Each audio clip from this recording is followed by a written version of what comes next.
and the seeds were sown of the great aircraft industry that is now such a vital part of our war effort. A milestone. The Air Force flies planes built in its own workshop. In 1933, Sir Alan Cobham came to South Africa with his air circus. Man was gaining mastery over the machine, making it do almost anything he wanted. Stunt expert Tranham supplied thrills in mid-air. Meanwhile, women were also beginning to prove their ability as aviators. Miss Evans and Miss Douglas flew to victory in the Benoni Air Derby. Another plucky air-minded girl was Pat Patterson. As far back as 1933, she gave a demonstration of parachute jumping, and Durban saw her leap from a height of 2,000 feet.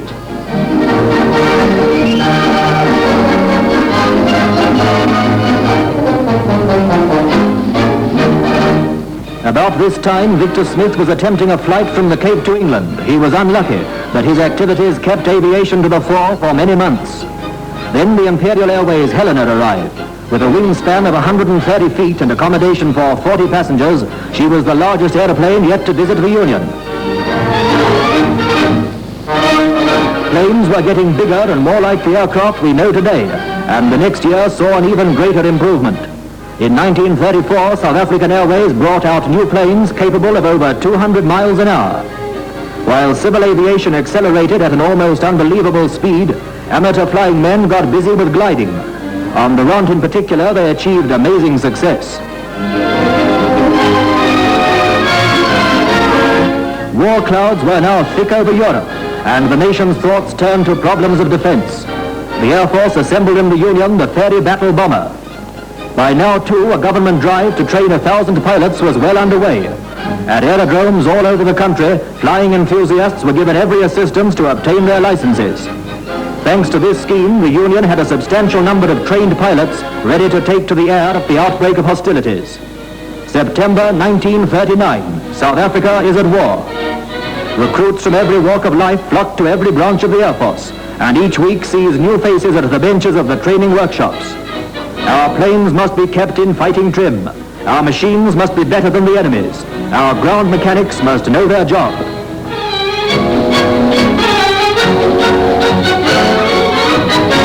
Keen to do their share, South African girls rally to the wings of war. Under Doreen Hooper, the well-known airwoman, a women's auxiliary air unit is formed, later to become officially attached to the South African Air Force.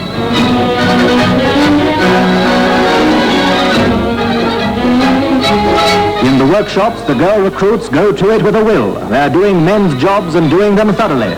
Efficient, reliable, and quick, they're soon entrusted with vital tasks such as the making and folding of parachutes. While the women and the ground staffs are getting down to it, more and more pilots take to the air. They undergo hard and long training.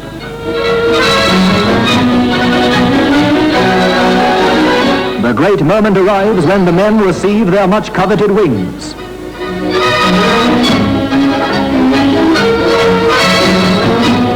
Now at last their planes face north.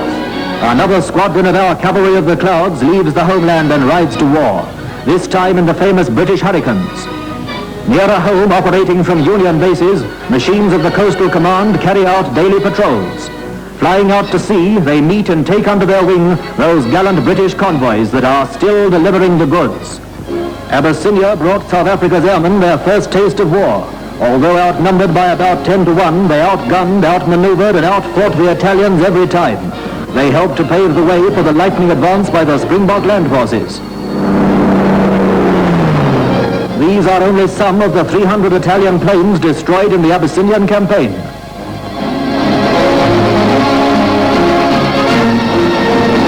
Number 3 Fighter Squadron marks a great occasion, more than 100 enemy planes to its credit.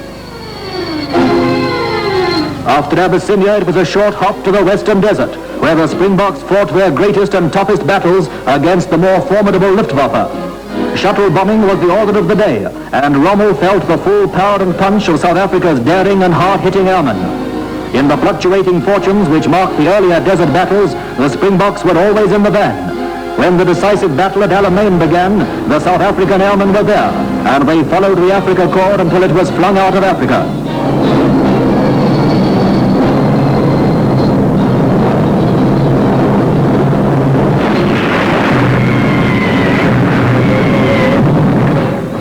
these great battles, the ground crews gave magnificent and decisive support.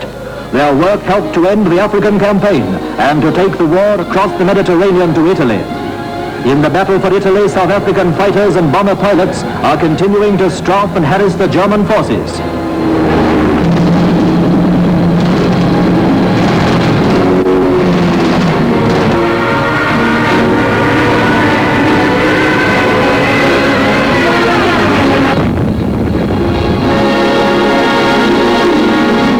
South Africa was famous in the last war for its pilots, among them Captain G.R. McCubbin, DSO, who brought down the German ace Immelmann. And Flight Commander Beecham Proctor, VC, the greatest fighter pilot in the Royal Flying Corps.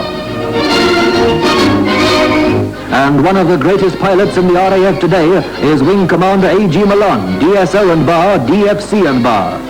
The Union is still playing its part too in the vast Empire Air Training Scheme, which is pouring out a flood of airmen to man the machines now pouring off the assembly lines.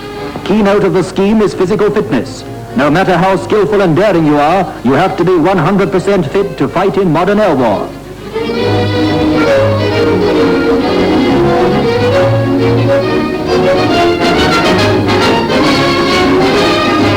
Gliding forms part of the modern pilot's training. The possibilities of gliding have not yet been fully exploited, but it obviously has a great future. Both the Allies and the Germans have used gliders on a big scale for transporting troops, particularly in cases of an invasion.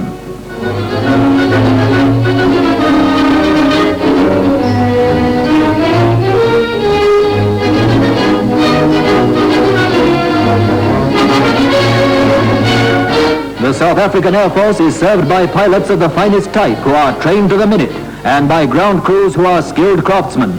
The Air Force has become a deadly instrument of war, able to meet on at least equal terms the best that can be put into the air against it.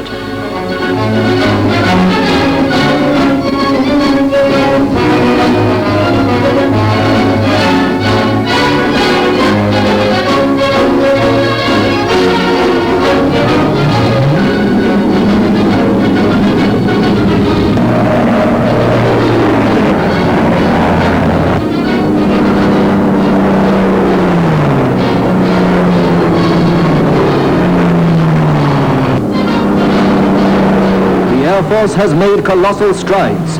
Much of the credit for its advancement must go to our great leader, Field Marshal Smuts, and to General Sir Pierre van Reineveld, Chief of the General Staff, who have built up this powerful fighting unit.